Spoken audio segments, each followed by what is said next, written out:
Hello everybody, this is Adrian for WapCar.my and I'm all about the details. To a lot of people, buying an SUV means that the fun is over. You have to consider more practical stuff in your life. Whether the boot fits a baby tram, whether the rear seats are able to accommodate child seats, whether your parents and in-laws are happy with the comfort of the car. However, what if I told you that there's one car that's able to do both? One that's practical enough to be a family SUV, another one that's fun to drive. The Mazda CX-5 2.5 Turbo.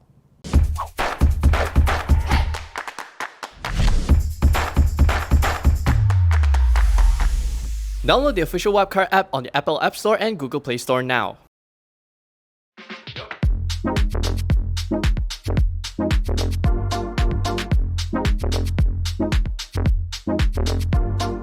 The Mazda CX-5, now in its second generation, even after all these years and so many of them on the road, I think it still looks the part, and that is largely due to its Kodo design language, which has the philosophy of the design language mimics a predator about to pounce on its prey.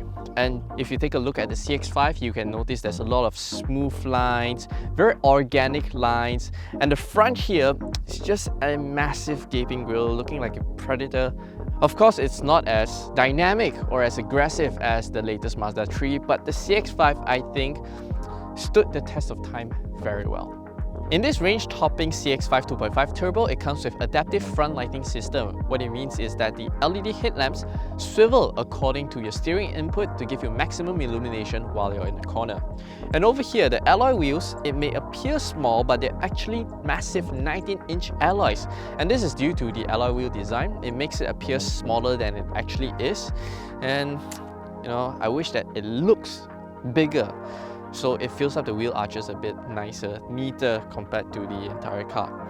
Now, one thing I have to mention about Mazda is that on the CX-5, the body claddings is proportionate. It looks very good, nothing stands out, it's very soothing to the eye. But what happened to the CX-30? That thing looks disproportionately big, the body claddings, and make it look very unsightly. Can't they just take this CX-5 and just copy and paste the design here? What's up with that? Over to the rear, this is the only identifying marker that this is a 2.5 turbo petrol variant of the CX-5, the 2.5T, finished in red, the T. Now, it does not come with a hands-free function for the powered tailgate, nor does it have the largest boot space, only 442 liters. But you can fold the rear seats down if you ever need more space. And underneath here, you get a space-saver spare wheel. Now, something that's a very nice touch on Mazda cars is that the first aid emergency kit over here has a Velcro, so you're able to stick it over to the side wheel well or onto the boot floor, so it doesn't move about as much. Come, let's check out the interior. Stepping inside to the cabin of the CX-5, and again, you'll be blown away by the level of premiumness in here. The entire dashboard is covered in soft touch material, it's leather wrapped.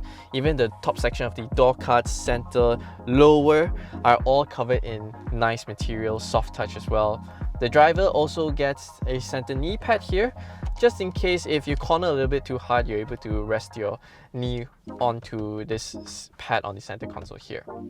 Driver gets a 3-spoke multifunctional steering wheel. This is the latest generation one, so it's a little bit slimmer, the buttons are a bit nicer to use. Over here, the central instrument cluster.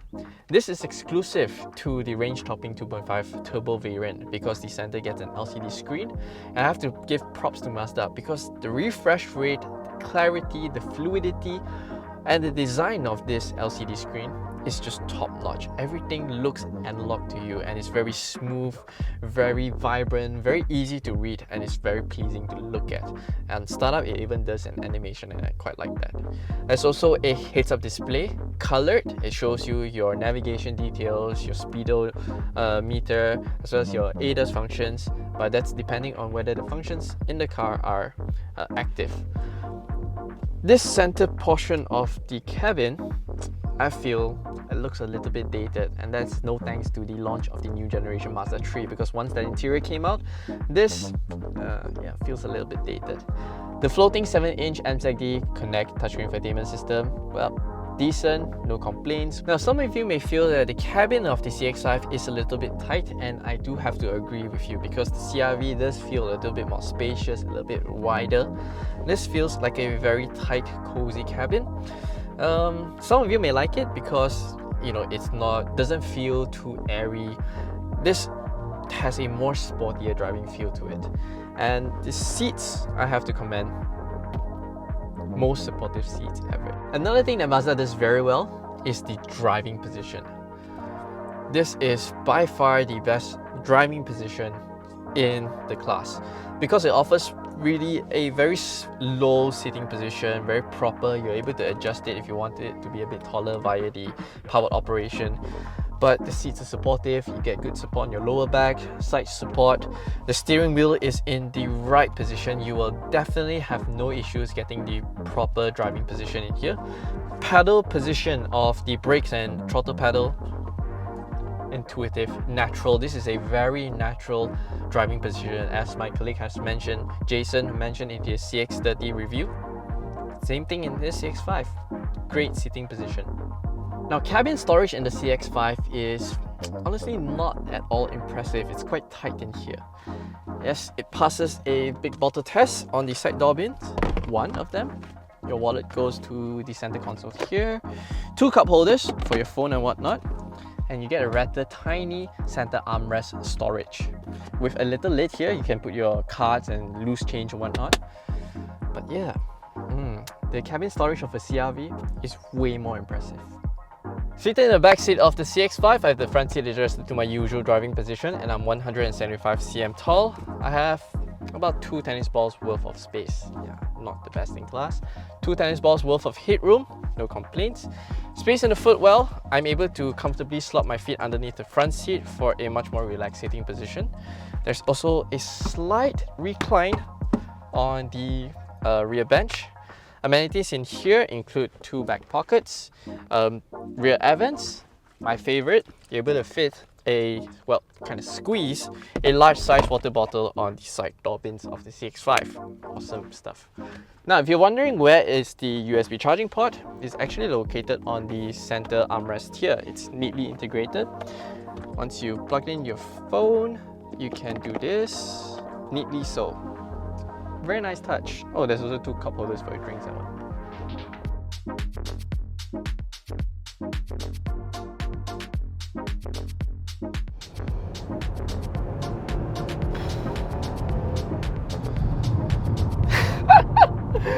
This is what the CX-5 Turbo does to you. Leaves a massive, massive smile on your face. Whew.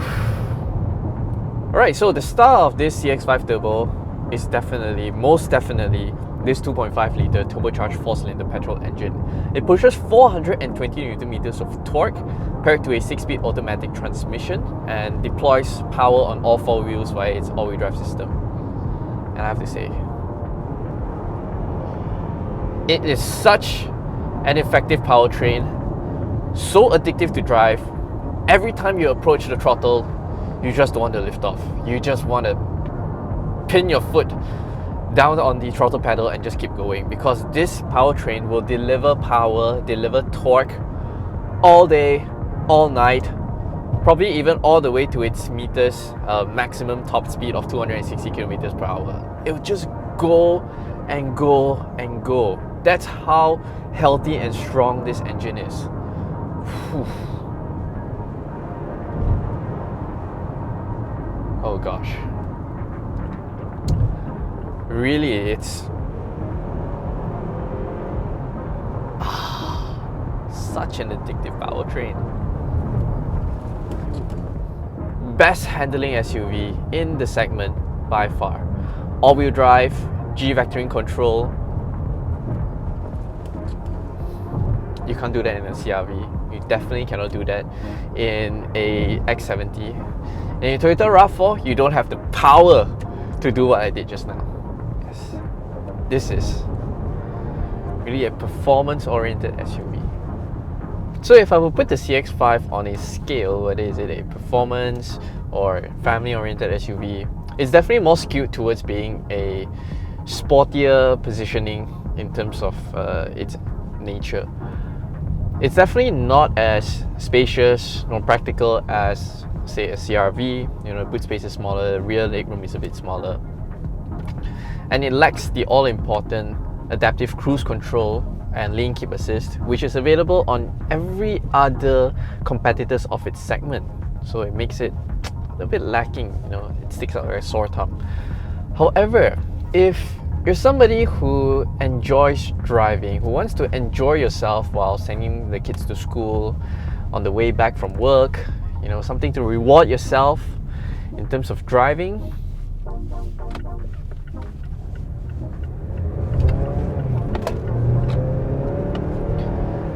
you will want a CX-5 Turbo. So there you have it, the Mazda CX-5 2.5 Turbo. Personally, I love the engine performance, I love the driving dynamics, but being a family SUV, it is lacking in some areas such as the space as well as ADAS features. If you're in the market for a family SUV and your top priority and concerns are practicality, space, comfort, unfortunately, you have to give this CX-5 Turbo a pass. But if you want the best of both worlds and you don't want to give up your inner child, this is the perfect car for you. But let me know in the comment section below what is your pick. Would you take the CX-5 Turbo based on its performance and driving dynamics, or would you go for a more practical route elsewhere? As always, thanks for watching. We hope you enjoyed this video. Make sure to subscribe to our YouTube channel for more videos like this. Download the official WapCar app on Apple App Store and Google Play Store for all your latest reviews, news and comparisons to help you find your next perfect car.